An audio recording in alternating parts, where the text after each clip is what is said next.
उदगीर नगरपालिकेमध्ये युतीचे भाजप राष्ट्रवादी यांच्या दोन्ही विचारानं ही उदगीर नगरपालिका आपण लढवत आहे आणि या नगरपालिकेच्या ह्याच्यामध्ये नगराध्यक्ष पदाच्या उमेदवार स्वाती सचिन हुडे हे ह्या आपल्या अधिकृत उमेदवार आहेत युतीच्या आणि त्याचबरोबर अधिकृत असे 17 नगरसेवक आपण युतीच्या माध्यमातून आज उदगीर नगरपालिकेमध्ये लढवतोय।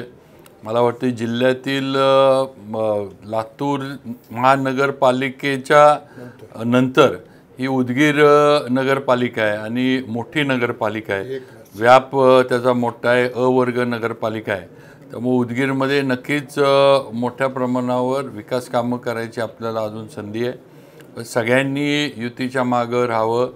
जे सहकारी आमदार आणि माजी मंत्री माननीय आमदार संजयजी बनसोडे साहेब यांच्या नेतृत्वाखाली, त्याचबरोबर आमचे सावकार माननीय राजेश्वर निठुरे सावकार यांच्या नेतृत्वाखाली, त्याचबरोबर गोविंदांना केंद्रे, रामचंद्र तिरुके, बसवराज पाटील कौलखेडकर या सर्वांच्या नेतृत्वाखाली आम्ही ही उदगीरची नगरपालिका जी आहे ती लढवत आहे। माझी उदगीरच्या सर्व नागरिकांना, मतदार बंधू भगिनींना विनंती आहे की येणाऱ्या निवडणुकीमध्ये सर्वांनी युतीचे पूर्ण उमेदवार एकूण 40 म्हणजे त्यात भाजपचे 17 आहेत, पण एकूण सगळे मिळून 40 उमेदवार हे मोठ्या मताधिक्यानं युतीचे जे आहेत भाजप राष्ट्रवादी यांचे निवडून द्यावेत ही नम्रपणे विनंती मी सर्व मतदार बंधू भगिनींना करतो।